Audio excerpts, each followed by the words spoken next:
How to use the moving average strategy.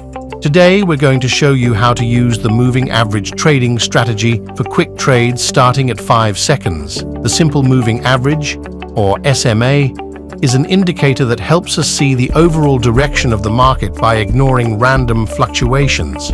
Using two SMA lines with different time frames, we can get signals to open a down or an up trade. The first indicator is fast, reflecting price changes over a short period of time, while the second one is slow, showing the overall trend. Go to the Indicators section, select the Moving Average indicator to enable multiple SMA lines on your chart.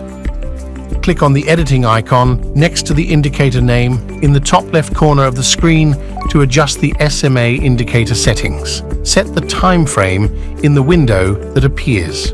For quick trades, the first SMA line can be set with a time frame of 3 seconds. It'll be the fast line. The other SMA line can be set for 5 seconds. It'll be the slow line. Choose color and thickness. Click on the Save button.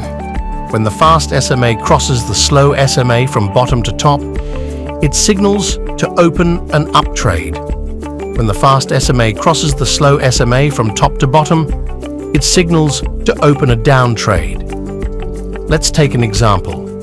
The fast SMA crossed the slow one from bottom to top here. We can also see a sharp spike in price. This was a perfect moment to open an up trade.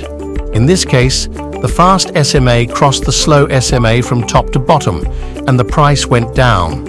It's a great moment to open a down trade.